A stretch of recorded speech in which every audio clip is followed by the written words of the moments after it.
Autrement dit, je ferai de la capitale Rabat. Ça sera le parc de chameaux. La capitale Rabat. Pas Rabat au Maroc. Et quand Dieu fera de la capitale un endroit des chameaux, d'où le pays n'a pas de valeur. C'est comme ça l'homme blanc a fait du Congo, si vous ne comprenez pas. Vous constaterez, la capitale congolaise, c'est la capitale des ambianceurs. Et vous verrez, même un ministre, vous allez voir, il y a une différence entre les ministres congolais et les ministres d'ailleurs. On élève un ministre, c'est la danse. Mais ailleurs, quand on fait de quelqu'un ministre, il se dit, j'ai un poids sur mon dos. Il n'a même pas le temps de sauter, de jubiler. Au Congo, quelqu'un passe député, il danse. Mais ailleurs, quand quelqu'un passe député, il se dit, est-ce que je suis intelligent pour voter des lois?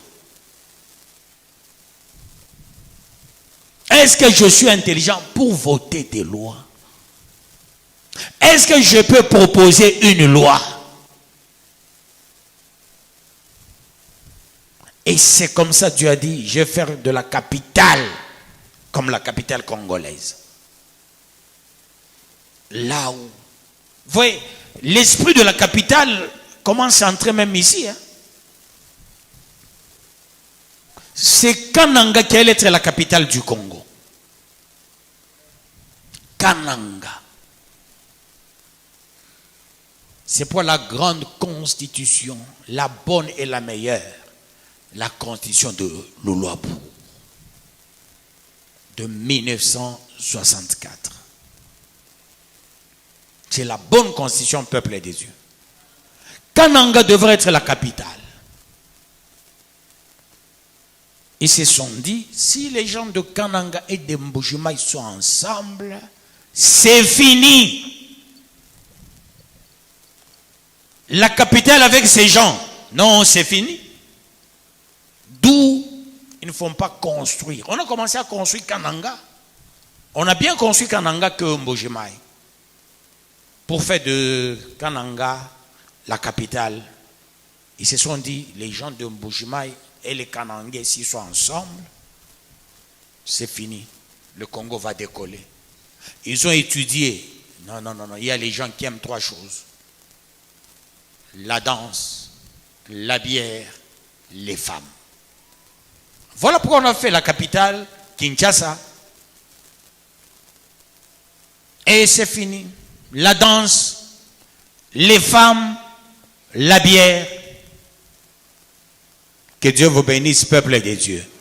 Un divorcé veut devenir président au Congo. Un divorcé, il veut être premier ministre. Il veut être... Non, au Congo. L'immoralité est devenue un modus operandi pour devenir quelqu'un. Les pilleurs, les voleurs, les détourneurs des fonds publics. C'est fait à dessein. Kinshasa n'est pas modèle pour faire du Congo un pays de gens sérieux, peuple de Dieu. Quelqu'un de sérieux, il ne peut jamais vouloir faire grandir ses enfants à Kinshasa. Même conduire à Kinshasa, non, c'est pas facile. Il y a une voyou si vous n'avez pas idée. Les gens s'injurient hein, au volant. Yo, tout finalement, yo, Mouibi, yo, Kebana, ils disent quoi? Kebana boss. Ça signifie quoi? Je vais te cogner. Il y aura des boss. C'est ce qu'on dit, Kebana boss. Non, c'est pas un coin. La capitale la plus sale du monde. Kinshasa. Quand tu vis dans un endroit là où il fait extrêmement chaud, il y a la saleté, la chaleur et la saleté ensemble, tu deviens toc-toc, la tête tourne mal. Vous avez constaté, même ici, quand il fait chaud, les gens qui ne se lavent pas, vous allez le constater.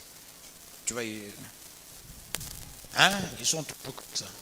Et quand ils font ça, hein, la plupart, surtout les femmes, quand elles mettent leurs plantes, pour dire que non, non, je suis devenue folle. Ils font ça.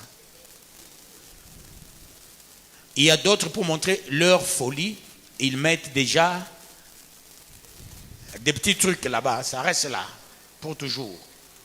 Pour dire, ne joue pas avec moi, j'ai la corne avec moi. Maintenant, vivre à Kinshasa,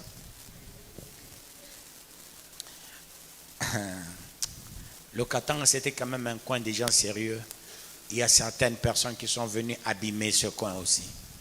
Nous avançons pour la gloire de Dieu. Est-ce que tu es là présent?